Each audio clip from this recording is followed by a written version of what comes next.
Married.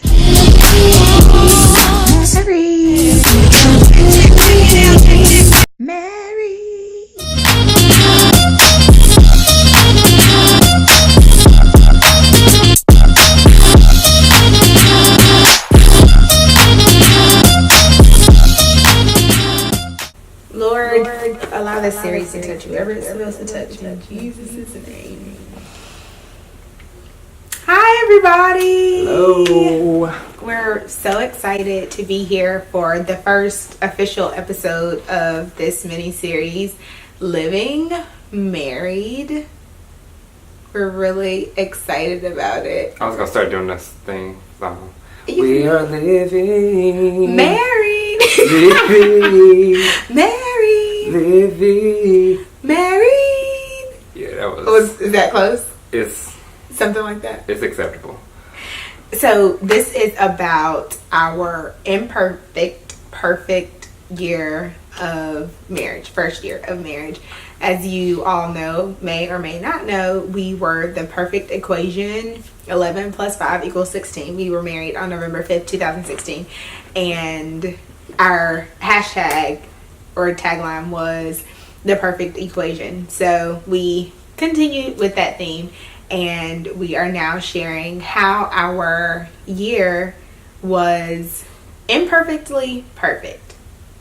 So today what we're going to start off with is talking about how marriage shows you who you are. You know, you get married, you come into this new situation and experience with someone that's completely different from you, and while you are beginning to learn that person, you begin to recognize who you are. Now, I truly have learned so much about myself in this year. One of the first things that I learned, our first argument was so dumb. Daddy. It was the Tuesday before Thanksgiving, and we were going to get our joint bank account, and we were in the place. Maurice was off that day while I worked, and he told me that he had washed. Do you remember the story? Mm-hmm. He told me that he had washed clothes. Well, I said, you know, we met up and we're talking about our days. How was work? How was your day? It was good. You know, just really excited. Yay, we're getting our bank account, all these things. And I said, so what did you do today? He started naming different things, and he said, and I washed the clothes. And I was like, you washed the clothes? Why would you wash the clothes? Like, who gave you permission? Did you put my bras in that bag? I was like, I don't know anything about a bra. See, this is why I don't want you to, because I know exactly how I want to wash stuff, and there's a process. That wasn't what I was talking about. So that wasn't the important part of that. I probably didn't even say that. What are you even talking about? I remember it. But I realized two things in that context about myself that has been a consistent thing that has gone on in our marriage throughout this year. One is that I like to have control in certain things. Two, many things. We just gonna be real, right? Ain't no use in doing this video if we not gonna be real. And two, thank you. Two, I really like to be perfect, or to seem perfect for what the context of that is. Mm-hmm. So in my mind, it was like, I'm a new wife. I should be doing these things. I should be keeping the household going. I should be doing all of these things. So if I wasn't viewed by him as perfect, or by myself as perfect, because he hadn't changed his view, I had changed my view, then something was wrong. And we had been married for 3 weeks, mm-hmm. because this was the week of Thanksgiving, and those were the first two things I learned. And it has been a consistent process of kind of, okay, you can't be perfect. How do you remedy trying to be perfect? Perfect. Oh. So how do you remedy trying to be perfect while not hindering or holding back other things in the relationship? And then the control thing, y'all just pray for me. I think the good thing, and where I guess marriages would typically begin to fall out is, and I'll then come back with what I've learned about myself, is that someone learned something about themselves. So Niecy learned that about herself. I learned that about her. So where that break could have happened was, okay, well, you just need to stop doing that, and you need to stop trying to be perfect, and you need to stop taking control. And of course, no one's going to change overnight. Just because we got married doesn't mean that what has been ingrained within her is going to just change. So while she said, this has been something that we've been going through, and she's gotten much better and relinquished control on a lot of things, and she lets me wash clothes sometimes now. But helping her and trying to figure out how I can help her, and whatever your spouse's thing is, like figuring out where you can help, and then figure out what you can do to not allow it to trigger. So can I, and really quickly, so the thing is too with your spouse, as it was with me and as it is with Maurice in various areas, that thing may not necessarily be a bad thing. Like wanting to have the clothes washed is never a bad thing, but I think when it becomes so much of a problem for your spouse to step in and do something, then that's when you have to figure out the balance with that. Like it wasn't even, and it was blown way out of proportion. Like Maurice didn't even talk to the lady who was helping. Oh, I shut down. It was done for me. He never even said it. So my name ended up at the top of our checks because, which was another problem. Ended up being another problem because he didn't want to talk to the lady, and the lady's asking us questions, so I said, just put it up there. I was embarrassed. She thought that I was married to a mute, and that she knew I was the person with the camera. But it's not necessarily a bad thing what you're learning about yourself, and so it's how to manage it, and then how your spouse's traits and personality and characteristics will balance with that, because you're coming from very different places. And sometimes, so going back to where I was in terms of triggering things, sometimes what you think, something that's very practical for you, will actually help in that situation. So I thought, and this is where the break in communication was, or the understanding, I thought like, oh man, I'm really helping because this takes something off her plate. Whereas she was like, well, no, because now I feel that I was supposed to do that, and now you have done it, so I feel less than. So for me, I thought, don't be crazy. I thought I was helping. I don't even like to wash clothes. That like, it wasn't even like, oh, I love to do this and we get to do this together. No, I hate washing clothes. And so I'm talking about the thing that triggering it. As she began to work, and as we began to work through that, I was like, okay, well, I don't even like to wash clothes anyway. I thought I was helping. Let me back off of doing this and give her that gratification of doing that and making the house a home and being that wife that she wanted to be, while still being able to do those things. So it's figuring out what things can you as a spouse do to help the other person in that thing that they're continually working on. Mm-hmm. It's interesting. So what are your what I think I found out about myself, and I've always said to myself and to others, like emotional walls. I don't feel, and I'm heartless, which of course is not a good thing, but like I just am able to let things roll off and never got too close to anyone, those types of things. So in getting married, of course Niecy is now the closest person that I know. We share everything. We live together. I see her the most. I talk to her the most. We talk every single day, had talked every single day while dating. So I got extremely close to her. So I don't think I'd ever been that close to someone. So opening up to Antoinese and breaking down those emotional walls made a lot of room, and makes a lot of room for me to get offended a lot. So she'll say something and I'll be like, well, this is how you made me feel with that, and I can't believe you would say that, and why would you say it, and you use this word, and why was that? And so it really opened the door for me to probably all these emotions that I had put off for years. So now I'm dealing with 30 years worth of 30 years of baggage and emotions and stuff. So I've learned that I can be in a very, very emotional person to the person I open up with. And of course, that's no one other than Antoinette, so y'all won't get that.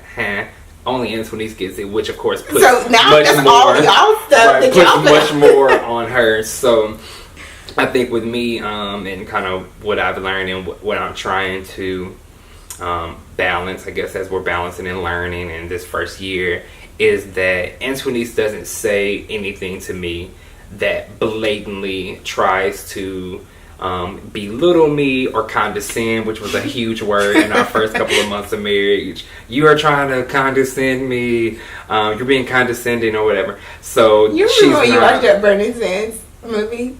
Oh yeah, we snapped at that one too. So learning and understanding that she never does those things, and many times it's just me taking it the wrong way and taking offense to it.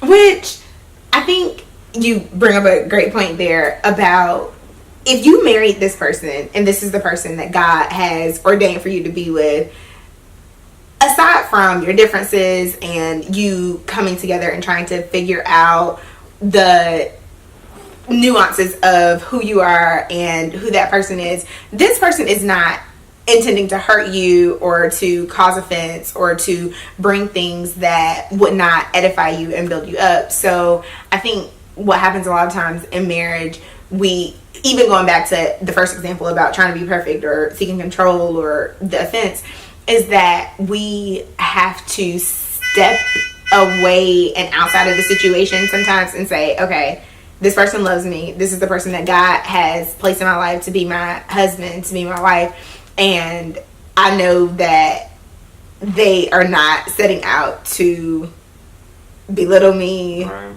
make me feel bad, make me feel less than, make me feel like I can't do this, make me feel like I don't know how to be a wife, I don't know how to keep my household going, I don't know how to do these things. We're just trying to help. We're just trying to, but being young in marriage, it is really an interesting thing. And then when you have, so Maurice and I didn't live together before marriage. We hadn't had the exclusivity of seeing each other all the time and all of, so it makes a big difference in those. It makes a big difference seeing the person all the time. It is huge. So I think we've learned a lot about ourselves in the midst of learning about thing. That's just one thing that we learned, but we are continuing to learn about ourselves and hopefully be better people as we go into we're better people. You're a better person. Second year. I know you're better. I know you are a better person. I thank God for it. No, I do thank God. I do thank God for it. So, in talking about, also, I've decided that for this series, I'm gonna wear hats every time. I'm not a hat person, but Anthony's told me how good I looked last time in the hat. So he did. Figured I would do that every time. I think I look like a little boy, but I like it. Some people like little boys all the time. So, in figuring out more about ourselves, we learn more about ourselves, learn more about the person. And I think kind of the perfect way to encapsulate that thought is that marriage is a very unique journey. That one prays that they only have to go through once. Because experience, not go through. Yeah, experience. Because go through has a very negative connotation. See, last segment, no one is blatantly trying to say. But pray that you only have to experience it one time because it's so unique. Because you're learning stuff about yourself, you're learning stuff about the other person, you're building a legacy together, you are at some point in time building a family together, and if you're anything like us, like that you're building a family immediately together. So there are so many things that go along with marriage that make it this very unique journey that I'm glad I'm experiencing. I'm glad I'm experiencing with her. Her. Start talking, Anthony. Because you remember when so long before we were, this is an extreme tangent, but long before, it was in reference to the pronoun use though, when we were dating and Maurice would get off the phone and he would say, love you. I would be like, love who? Because you wasn't. Like, I would prefer you to say, I love you. It made a difference. So like, I would know that he was talking about himself. Of course he was talking about himself because he was the one that said it. Anyway, to this day, he still says, I love you. I don't know. That was a tangent. And it's so important that we understand that what we share as husband and wife is special to us. Mm-hmm. And we can't compare ourselves to other couples because there's no other couple that has the same makeup as us, that has the same characteristics as us, that has the same passions, ambitions, pursuits as us. Mm-hmm. So anything in another relationship is going to be different than what we are experiencing in our relationship. And I think something that happens, especially early or in marriage, is that people come into a marriage idealizing based on maybe what they've seen, maybe what they've heard, what they personally desire based on someone else's experience, and that's just not what the reality is, because your marriage has its own identity. It's just like our fingerprints. Each one of us has a different fingerprint, and no one else in the world, regardless of how similar you are, has that same fingerprint. So in our marriage, we have our own triumphs, we have our own challenges and things that make our journey specific to us. And if we embrace those things, I think we can experience the greatest success in marriage, because we're able to capitalize on what makes us special and really become what God wants. Because if God has put our relationship together, then he wants to produce something in the earth that only our marriage can bring forth. And jumping off of, her saying, Antoinette saying that, capitalize on what's special to in your relationship. One thing that's very important, I believe, is not running and telling all of your business to someone else. Because, as Nisi was saying, no one else's relationship is like yours. Even if you have a best friend, a brother, a sister, someone that you're very close to, their makeup is not the same as yours, and your spouse's is not the same as their spouse's makeup. So you're always going to have something somewhere that's going to create some bias at some point in time. So communication becomes an extremely important thing. So Nisi and I have, from day one, have always said, no matter how hard it is, we will talk about it. And there have been hard conversations, but no matter how hard it was, we've always talked about it. And that's something that we've not only said, but that we've practiced as well. And what we have found out is that the things that happen in our relationship, we're able to talk about them. And we will go through things here and there, and we may take 10-15 minutes away from each other just to gather our thoughts and make sure that we're not saying anything that's going to be intentionally harmful. But we always come back and we always talk about them and what we have figured out that is special to our relationship. See, people in other relationships, they'll argue and they'll do all these things, and they'll be mad at each other for a while. Nisi and I, no matter how mad we are at each other, no matter what it is, we come back that same day. We do not let the night fall. We do not let the sun drop on our wrath. Wrathful. Right. I'm never wrathful. We always can, and we can always, no matter what it is, there is somewhere in the argument, the disagreement, whatever it is, that we laugh about something. And that's unique to our relationship. That's not everybody else's. So I could run and say, oh, Nisi is doing this and Nisi is doing that.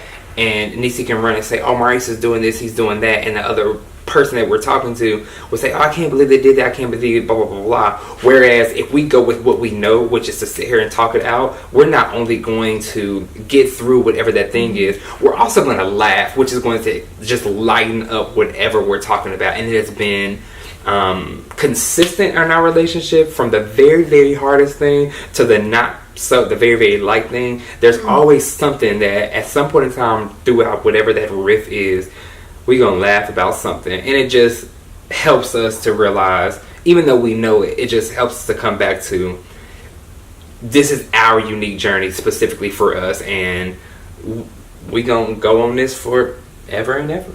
Forever and ever. And it helps you also to understand that while your marriage is not perfect, there are aspects of it that always bring it back to the beautiful marriage that is supposed to be. And you have to find those things and choose to focus on those things, because of course you gotta take your head off the whole time.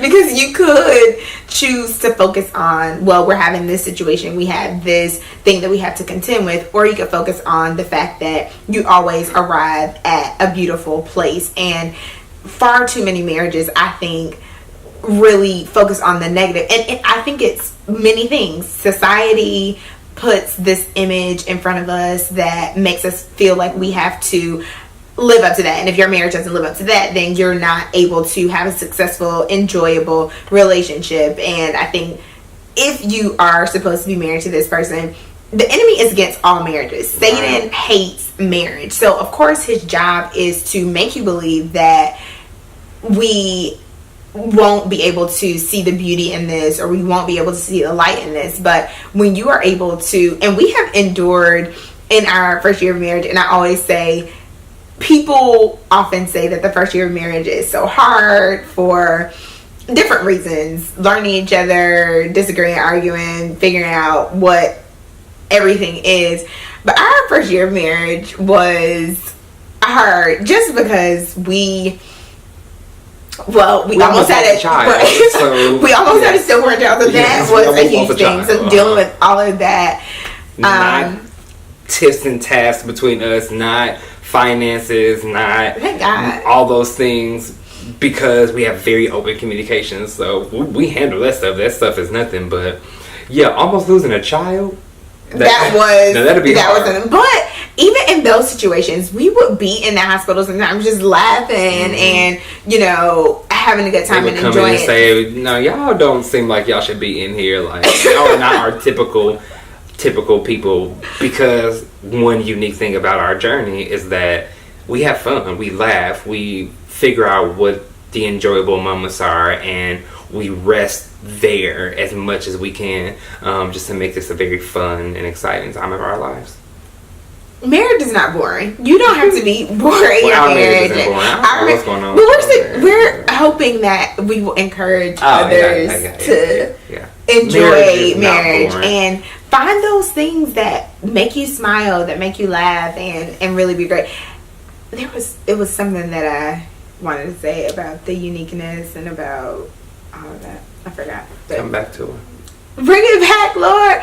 It was a really good point. Oh, I was talking about the enemy being against marriage, and I can't remember. But yes, it is a unique journey. You can just delete all that. I can't remember. No, I'm not deleting that. That's gonna stay in there. That's how your mind works. See, that's the unique part. And Maurice has had to learn so many things about me. What? Yes, I've had to learn many things about you, as you've had to learn many things about me. It's a learning time. A fun learning time. You ever have fun in class? Yes. And it's especially beautiful to know that the foundation that we're laying in these, fundamental years, in years to come, we'll look back and be like, you remember when we experienced that? You remember when we were having misunderstandings, miscommunication about these little things, and now although you continue to learn. So if we're married for 80 years, If we might be dead. I won't be dead. When we have been married for 80 years, we'll still be in that learning process, and it'll still be. Now we need to have mastered some things by that point, but we'll still be in the learning process until Jesus returns, which brings us to our next and final point of this episode is marriage makes you more like Christ. Before we got real kingdom marriage, okay, makes you more like Christ. Can Right. I do an addendum there? You've done it. Did you? I mean, yes, you may. Sure. If you needed the permission. Gotcha.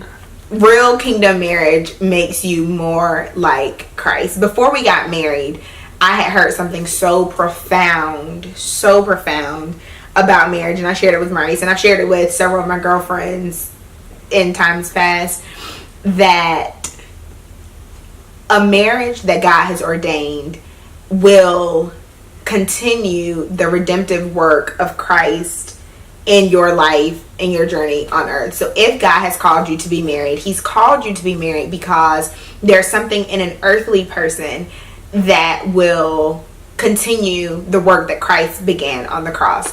And that was one of the most, and still is one of the most striking things that I have ever heard about marriage, because it positions the spouse, the wife or the husband, as such a powerful player in your spouse's salvation. Like, so yeah, you are a key player in your spouse's salvation, and it's such an amazing experience. So over this year, I have tried to embody that, and I miss the mark sometimes because I'm not perfect. But when I read it, they were saying, so since you are helping to continue Christ's redemptive work in your spouse's life, how important really is it that they forget to take the trash out, or that they don't prepare something perfectly, or that something gets overlooked in the grand scheme of things? Because you are assisting in the kingdom work that Christ has left to be done in the earth.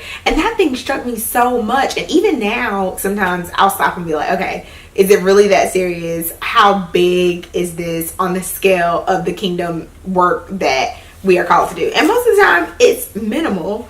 So I'm able to kind of retract some of the sting or whatever I would say. Yeah, and so yeah, we have to switch cameras.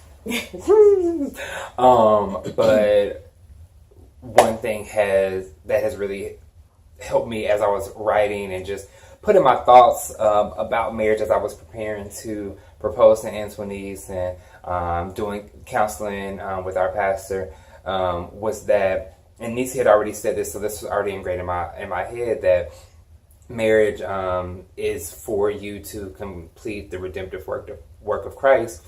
Is I began to think about, so what are some of the things that Christ came to do? So Christ came, and he came to save our lives. And while I'm not specifically here to save Antonise's life, what things can I help her in? What things am I able to save her from? What things am I able to step in and take the burn out of her needing to do it? What things can I do in that regard? Jesus came and he healed. Okay, what ways can I make her better? What ways can I keep her on an upward hill in health, in mental capacity, and just all those things? So you begin to, once you have a better or a more in-depth understanding of that redemptive work, that redemptive work that you're supposed to complete, and then what Christ came to do and what he actually did, you're able to put yourself in those situations or in those areas and say, okay, how is this applicable to me and being a husband to Antoinise? How is this applicable in our marriage? What does this mean for me? Okay, Jesus came to do this.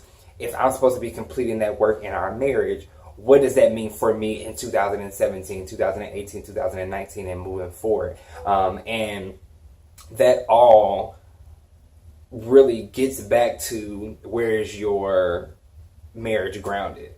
Because you don't know what Christ came to do if you're not in the Word. You don't know what He did if you're not in the Word. You don't know about a redemptive process. Will not continue it. Because even, and I say often, even being saved, full of the Holy Spirit, sanctified, Holy Ghost, all of those things, and it's still a work to be, because we live in this world. We are constantly potentially influenced by the standards of the world, what society says you need to win in your marriage. You need to, be able to always have the upper hand or have the advantage or have these things. And society is not going to teach you how to be sacrificial and lay down, because Jesus did lay down his life. So to lay down your feelings, to lay down what you idealize, what you want, what you desire, so that your spouse can move forward, so that your marriage can be what God wants it to be. And the flesh will never enable you or empower you. I'm telling you, even as, we are two saved people, but we still have the human side of, you need to see my point. You need to understand that this is what it is. This is what I'm saying. And sometimes we may not be reminded in that moment of the redemptive work. It may not be something that it comes back and you say, I'm doing this. Right. And so it's so important that we keep Jesus at the forefront of our marriage, at the center of our marriage, at the foundation of our marriage, at the totality of our marriage, because he is the one that has begun this. And if we commit to him and submit to him, he'll be faithful to complete it. And I know that, especially in young marriages, because people get married with divorce as an option and with all of these other things. So if you are getting married and divorce is an option for you, you already know that you're not even thinking about completing way out before you even end. You're not even thinking about completing the redemptive work. And it's so powerful, because you have been chosen as that person in your spouse's life, the only person that will ever be in that particular role in their lives, to push them closer to Christ. And I often ask myself, so similar to what Maurice was saying, but I often ask, how am I making Maurice be the man that God has called him to be in the earth? What things am I doing to make his purpose and his mission that God has given him come to pass? And if I'm not doing those things, if I am constantly nagging him, if I'm constantly pulling him in other directions, if I'm constantly not providing space and time for him to be in the Word, to be in prayer, or those things, because people, this is a side note, you can't be with your spouse 100% of the time. When are they reading the Word? When are they praying? How are you assisting them in that? What is your time together and then your time apart? So I think we miss out on a lot of the things that marriage should be by trying to purport and portray what the world has said. And the world is never going to, the world is a mess. The world is never going to give you the true depiction of what you should do. Because when was the last time the world said to sacrifice and to lay it all down? Because Jesus laid it all down so that we, the bride of Christ, could be able to live and able to thrive in this life. So the world doesn't teach you to lay it all down, to lay down the selfish ambitions that we so often hold on to. So we want you guys to be encouraged to just seek God in your marriage. If you are married, if you're looking to get married, if you are engaged, wherever you are in your love journey, we pray that you will be encouraged to just seek God and His plan for your marriage. And yeah, couldn't say it better myself, and I won't say it better. We hope y'all have enjoyed episode 1. We have other things that we'll talk about, but I think if you want us to talk specifically about something, hit one of us in our inbox or leave it on the comments. Text us. It could all be anonymous. We don't know everything, but we know Christ. But we know Christ. So we are, hallelujah, we are connected to the one who knows all things. So come on, come on here. So while we don't know it, we'll seek to do the best we can in these videos. But we'll say we have not dealt with that. We pray to God about that because we don't know nothing about that. This is just our sharing of what's happened in a very short 11 months period of time. So this is one of 4 episodes leading up to our anniversary. So anniversary in which we will come into it a year later, having 2 extra people in our house. We'll get to that story at some point we will get to that in this series. Yeah. Gordon and Winston. And we bless them. Okay, that's yeah. Right, because we might need to check on these. We are living married. Yeah, I gotta get my the tempo right. Yeah. A little off. Pray for it, y'all.